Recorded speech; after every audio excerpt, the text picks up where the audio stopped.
Hey everyone, Spike here, and it is time for me to do another Spiked, the Dragon Critic review. Alright, now I know I've done this only a couple times, because I only do this when I feel like doing it. I'm not trying to copy people like Nostalgia Critic or Angry Video Game Nerd, although I will say I am inspired by them. I love their videos, but I feel like that I have material that I like to review as well, because I just want to feel more open. I want to feel better, because I have all these feelings. I just want to just get it out in the open. And today I will be reviewing Mortal Kombat for the PlayStation 3. Now, of course, it doesn't really matter which console you use it on. It's pretty much the same thing. But Mortal Kombat, in this one, is supposed to be a revitalized version of the early arcade game. And of course, everyone knows this because of its gruesome, it's bloody, all gory, and of course, the most famous part of it, the fatalities. In fact, this is the game that started the rating system. Yep. See, that's it. M rating. This game is what started the rating system. Do your research. It's all there. So what am I going to review on it? Well, I'll pretty much review almost everything on it. When you enter the screen, you'll of course see the normal fight. You got your online. What we have the ladder, which is the classic gameplay, just like you would on the arcade versions. But in this one, you'll play against 10 opponents, and you'll climb up the ladder, each with increasing difficulty. Although you can alter how gameplay difficulty will be, all the way from beginner to expert. There are 5 levels. And of course, the last character you play against, of course, is Shao Kahn. Now, as for gameplay, I love the gameplay on this. It goes back to its roots. It's the directions are two-dimensional. You can only go left and right, as well as jump, instead of the past games where it's three-dimensional, where you can go in a circle. And now they have added the power meter. Now with that increases whenever you do special moves, take damage, all that stuff. You get 1 bar. You can use an enhanced attack on one of your special moves. 2 will use a breaker, which will break a combo that your opponent is using. But what everyone really likes is when your power meter is full, it uses the X-ray move, which is unique for each of the fighters. With the X-ray move, the camera will show an internal view of the character being brutally beaten. It'll show bones cracking, organs just splattering, and it will cause a lot of damage. And that's what I really love about. I like them putting that in there. And they have added something. I don't know if this is new, but they've now used tag team matches, which now you can play with 2 characters at once. Of course, you'll have to play the characters one at a time, but you can switch them in the middle of the match. And in order to win the round, you have to beat both of them. And of course. And now they have brought back some of the classics, such as Test Your Might and Test Your Sight, which gives you back the arcade feeling. So that was good. Also, we have as you play the game, you earn credits to earn all the hidden material, such as sketches, the music, alternate costumes for the characters, as well as extra fatalities that you can use. I've already collected a few. And just for a moment, today I had a weird moment while playing the game. I was playing a tag team match on the tag team ladder, and I was playing. One of them was playing against Melina, and I don't remember what the other one was, but I was using Sector and Cyrax, the two robots, and I was going to finish off Melina. I tried entering the code for Cyrax's finishing move, but instead I end up turning Melina into a baby. I mean, that's pretty much out of theme with the game, isn't it? But I somehow hit the code for turning my opponent into a baby, but without even knowing it. But there is actually something called a babality, which the producer of the game threw in as a joke for all who complaining about the game being too bloody, too gory. And fans have had mixed feelings about it, with some saying it's a good laugh, while others say that it's not. It ridicules the franchise.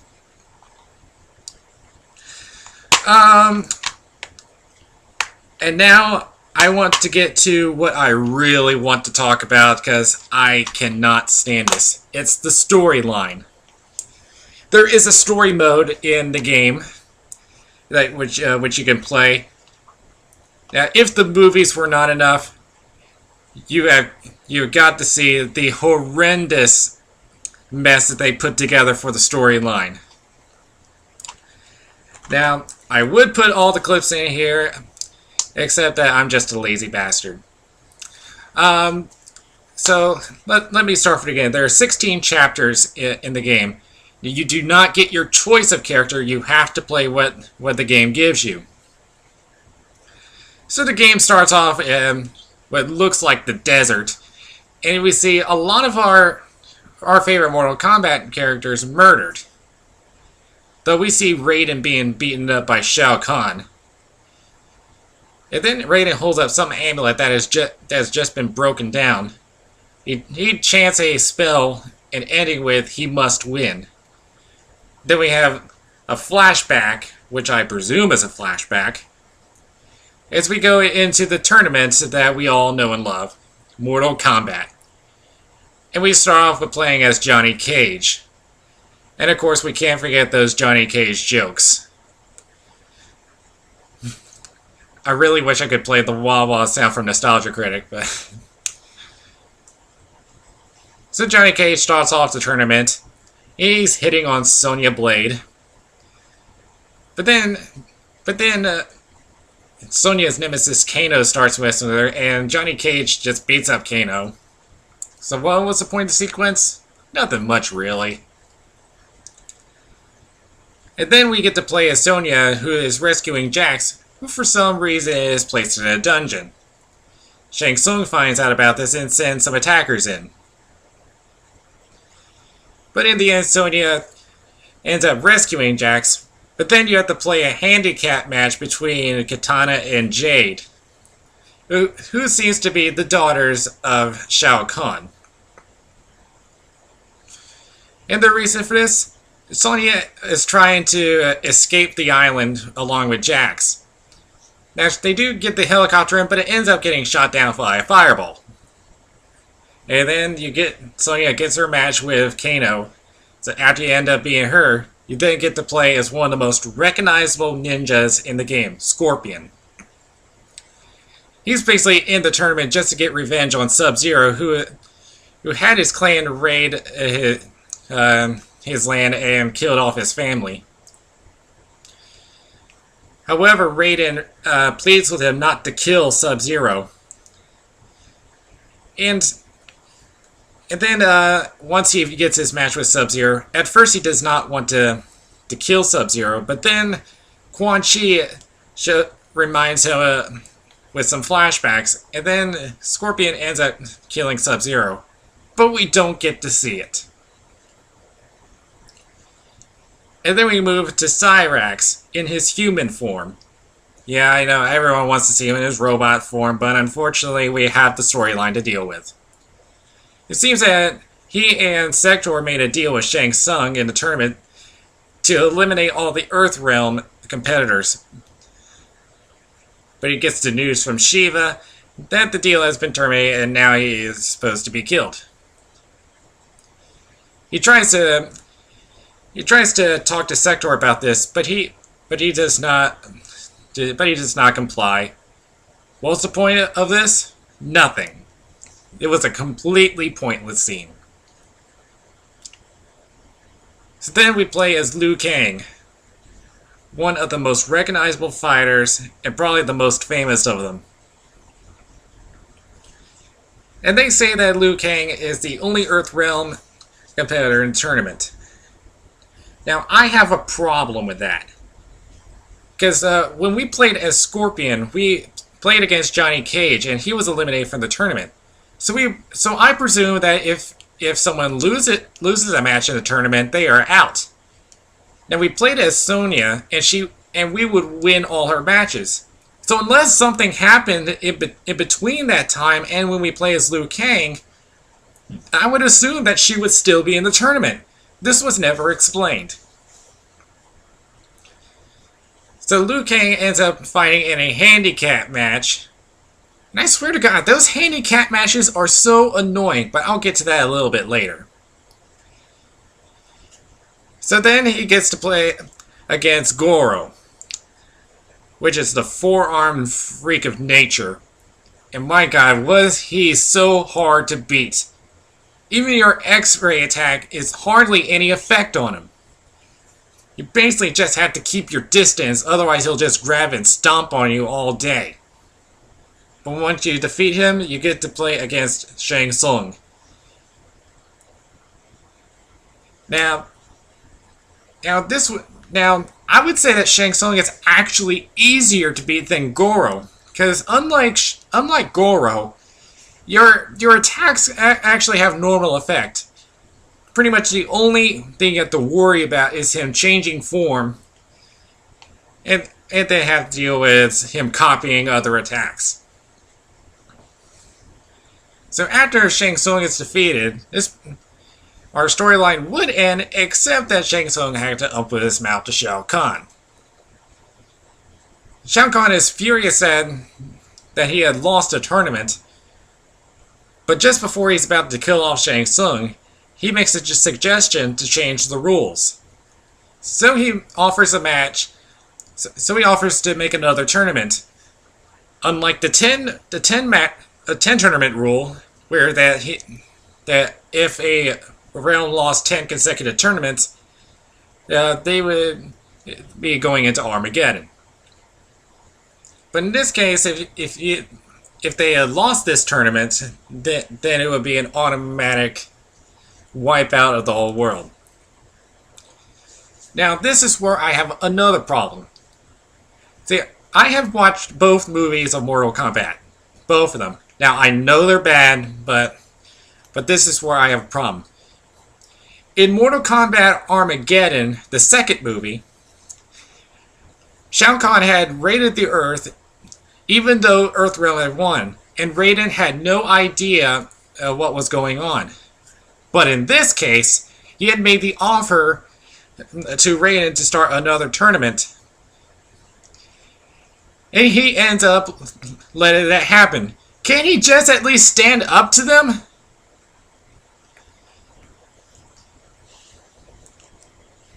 So now we have to play as Jax, who has to end up rescuing Sonya. Why is it with us rescuing everyone? First Sonya's the one rescuing Jax, and now it's the other way around.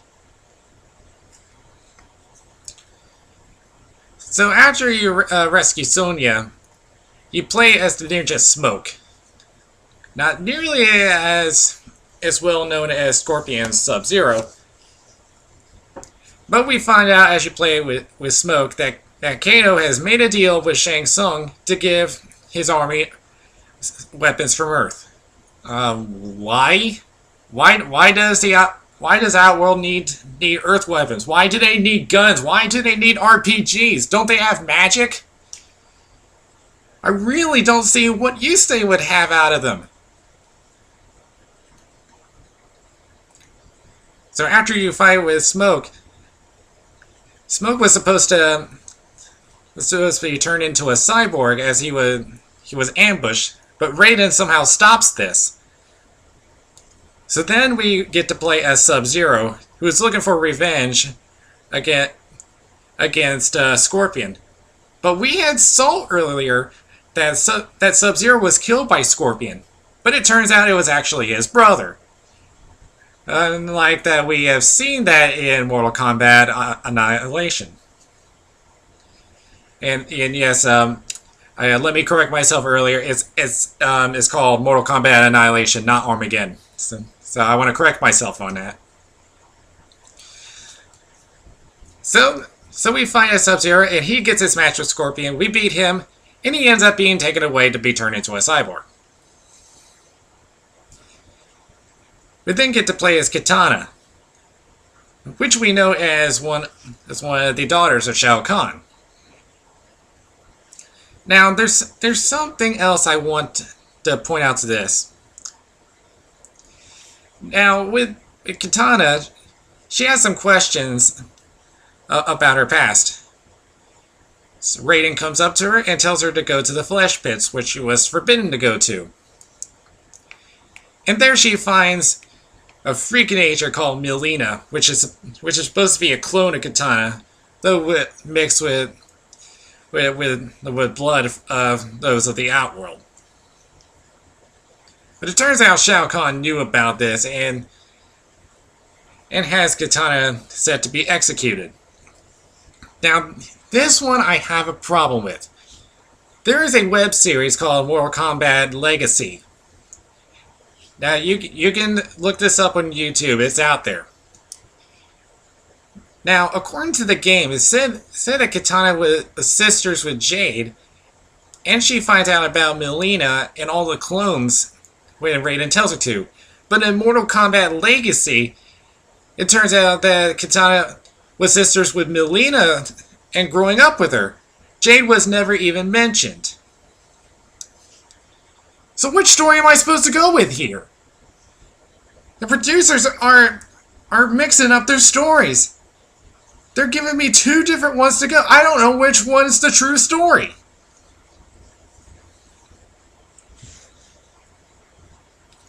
So then we get to play as Jade, who finds Kitana and tells Raiden about it. It's pretty much nothing special. So then we get to play as Kung Lao, who is a friend of Liu Kang. They go and defeat Goro, who tells her that Kitana is being held at the Colosseum. And there Kung Lao fights off some bad guys, but he ends up getting killed. Which Raiden says that this was not supposed to happen. But then we get to play as Liu Kang one more time, and he ends up killing Shao Kahn. So Earthrealm wins the tournament, and all is back to normal. But no, the story goes on! This is supposed to be the end! Shao Kahn is killed, the tournament ends! Everything is supposed to be all... Let's move on. So it turns out Shao Kahn has recovered from his injury despite his heart being smashed. They try to find another loophole, and they find out that if they revive the Queen Sindel, that her condition that Shao Kahn cannot step foot on the Earth realm would be null and void. So now they revive Sindel. Outworld gets to invade the Earth, despite the Outworld losing a tournament. So from here we get to play characters Stryker, Cabal, and Cyber Sub-Zero. Yes, the robot version of Sub-Zero. At this point, Raiden is looking for the best fighters on Earth. But the storyline on each of these three characters, completely pointless. We then get to play as Nightwolf, where we see Quan Chi putting a spell on taking all the Earth's souls. But we fight Noob Saibot, and it seems that they can they can cancel out the spell by knocking Noob into the radioactive tornado. Because let's face it, nobody likes a noob. Meanwhile, Raiden makes Nightwolf the leader while he and Liu Kang go to the Elder Gods to find out why the Earth is being invaded. When they get ambushed by a bunch of cyborgs, and everyone except Sonya and Cage get killed. Yes, even Katana gets killed, despite the movie saying that she lived as well as Sindel. Why would they kill him off? So now Raiden feels guilt about this, and he goes down to the depths of hell and fights off some zombies of those that were killed. Now in this part of the game, this is where it gets really annoying. You have to fight off zombies, 1 round each. And on each round, you have to beat 3. There are 3 sets, but for each one you defeat, they do not replenish your health meter. It stays where it is, and if you get defeated by one of those zombies, you have to start all over again. It's really annoying. But once you defeat 3, your health meter does reset. But once you kill off a total of 6 zombies, Raiden realizes that he was the one that must win. So why couldn't he just say I must win when he was doing that spell with the amulet? Wouldn't it just make much more sense instead of costing the lives of the other combatants? So he goes back to the Earth realm where Shao Kahn is just about ready to take over the Earth. He makes a suggestion on letting Shao Kahn take over because he knows that Shao Kahn is forbidden to do that even because that Earth has won a tournament. Liu Kang objects to this and ends up fighting Raiden. And what I'm about to show you is the one scene that really pisses me off. Take a look. Liu Kang, stop! Liu Kang! Raiden! No! Enough of your madness! If you must die, so be it! By the gods, no!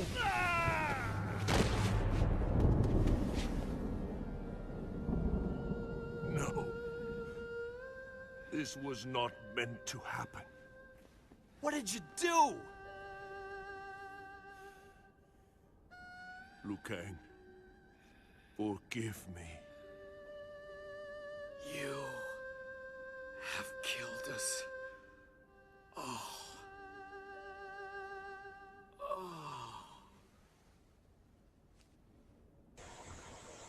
They killed Liu Kang. They killed off Liu Kang. The face of Mortal Kombat. The champion of Mortal Kombat. The one combatant that every fan recognizes when it comes to this game. And they end up killing him off!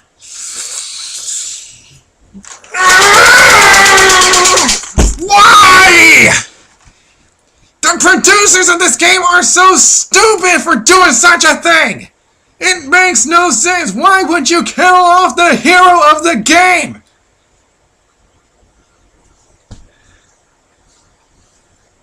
Let's just move on. So in short, Shao Kahn ends up trying to take over the Earth, but the Elder Gods stop him and powers Raiden up so he kills off Shao Kahn.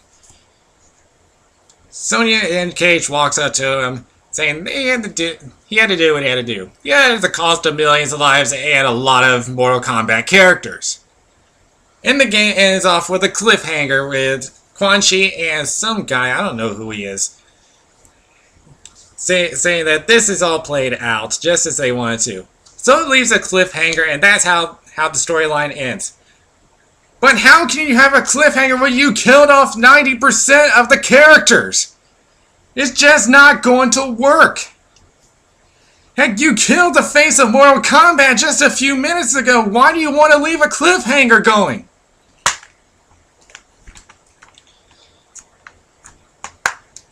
So, let me finish this off. So here are my main problems. There's a lot of pointless scenes with the storyline. It just doesn't keep the story going. And plus, there's some conflicting storylines, both with the movie and with some of the other stories I heard around the net. Plus, those annoying handicap matches. It feels like I'm being put at a severe disadvantage. It's the equivalent of my attacks being half as powerful. Let alone that I have to deal with an extra attacker. It feels like the game doesn't want me to progress. And to feel that I have to do that on almost every chapter of the game. And what I really don't like about this is that if you lose the round, both of their health meters go back to full. So you have to start all over again. I don't know whose idea it was to put a handicap match into story mode. Now, if it was on a regular exhibition mode, that would be no problem. If someone wants to do that, that's fine. But the storyline, jeez. At least try something to help me progress. But here's the part that I am really pissed about. In the storyline, there are no fatalities. They don't allow you to use them. Okay, so it tries to help progress the storyline. But the fatalities is what the fans are looking for. Why would you have a storyline without fatalities? Okay, so we've seen Scorpion kill off Sub-Zero, but we don't even get to see it. And there's Liu Kang killing off Shao Kahn.